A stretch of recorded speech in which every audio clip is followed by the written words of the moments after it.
ಮಗುವಾದ ಮೇಲೆ ನಾನು ಇನ್ನಷ್ಟು ದಪ್ಪವಾಗಿದ್ದು ನನ್ನ ತಪ್ಪಾ?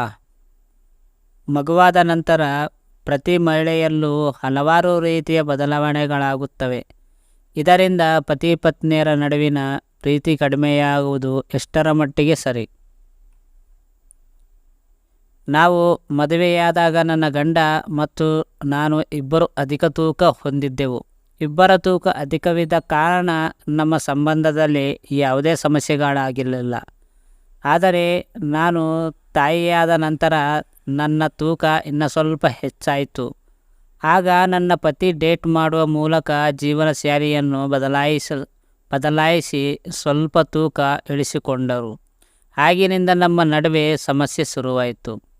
ನನ್ನ ಮದುವೆಯಲ್ಲಿ ನನಗೆ ಅಭದ್ರತೆಯ ಭಾವನೆ ಪ್ರಾರಂಭವಾಯಿತು. ಅವರು ಇನ್ನೂ ನನ್ನನ್ನು ಪ್ರೀತಿಸುವುದಿಲ್ಲ ಎಂದು ನನಗೆ ಅನಿಸುತ್ತದೆ. ಅಂತಹ ಪರಿಸ್ಥಿತಿಯಲ್ಲಿ ನಾನು ನನ್ನ ದೇಹವನ್ನು ದ್ವೇಷಿಸಲು ಪ್ರಾರಂಭಿಸಿದೆ. ಎಷ್ಟರ ಮಟ್ಟಿಗೆಂದರೆ ನಾನು ಶಾಪಿಂಗ್ ಮಾಲಿಗೆ ಹೋಗುವುದಿಲ್ಲ, ಆದರೆ ನನ್ನ ಪತಿ ಸಾಕಷ್ಟು ಶಾಪಿಂಗ್ ಮಾಡುತ್ತಾರೆ. ಯಾರಾದರೂ ನನ್ನನ್ನು ಅವರೊಂದಿಗೆ ಹೋಲಿಕೆ ಮಾಡಬಾರದೆಂದು ನಾನು ಅವರ ಜೊತೆ ಓಡಾಡಲು ಹೆದರುತ್ತೇನೆ. ಈ ವಿಷಯಗಳನ್ನು ನನ್ನ ಜೀವನದಲ್ಲಿ ಚಿಂತೆ ಮತ್ತು ದುಃಖಕ್ಕೆ ಕಾರಣವಾಗಿದೆ.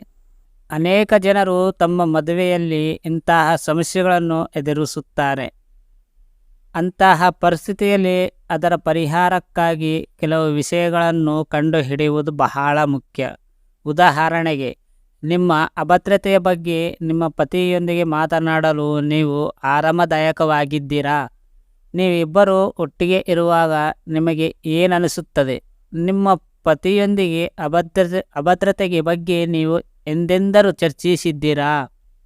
ಒಂದೇ ಮನೆಯಲ್ಲಿ ವಾಸಿಸುತ್ತಿದ್ದಾಗ ನಿಮ್ಮ ಪತಿ ತನ್ನ ಜೀವನ ಶೈಲಿಯನ್ನು ಸುಧಾರಿಸುವ ಮೂಲಕ ತನ್ನ ತೂಕವನ್ನು ಹೇಗೆ ಕಡಿಮೆ ಮಾಡಿದ್ದಾನೆ ಎಂಬುದನ್ನು ನೀವು ಅರ್ಥ ಮಾಡಿಕೊಳ್ಳಬೇಕು. ಆದರೆ ನಿಮಗೆ ಸಾಧ್ಯವಾಗಲಿಲ್ಲ.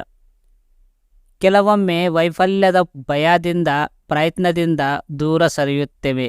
ಹಿಂದಿನ ಕೆಲವು ವೈಫಲ್ಯದಿಂದಲೂ ಇದು ಸಂಭವಿಸಬಹುದು. ಹಾಗಾಗಿ ನಿಮ್ಮ ಪತಿ ಅನುಸರಿಸಿದ ಡೇಟಿಂಗ್ಗಳನ್ನು ನೀವು ಪ್ರಯತ್ನಿಸಿ ನೋಡಿ.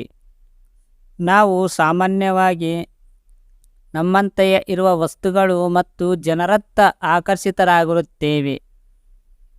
ಇದರಿಂದ ಮನಸ್ಸಿನಲ್ಲಿ ಯಾವುದೇ ಅಭದ್ರತೆ ಉಂಟಾಗುವುದಿಲ್ಲ.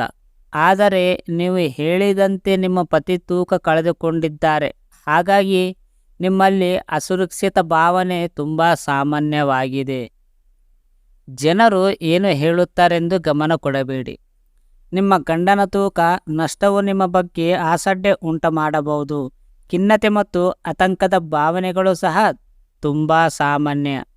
ನಿಮ್ಮ ಸ್ಥೂಲಕಾಯತೆಯ ಬಗ್ಗೆ ಜನರು ನಿರಂತರವಾಗಿ ನೆನಪಿಸಬಹುದು.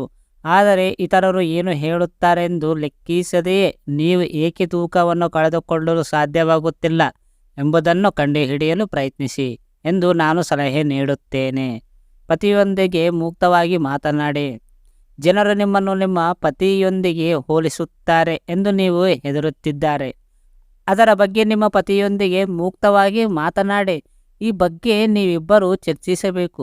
ಯಾರಾದರೂ ನಿಮ್ಮ ಬಗ್ಗೆ ಏನಾದರೂ ಹೇಳಿದಾಗ ನಿಮ್ಮ ಪತಿ ನಿಮ್ಮ ಪರವಾಗಿರಬೇಕು ಮತ್ತು ಅವರಿಗೆ ಪ್ರತಿಕ್ರಿಯಿಸಬೇಕು.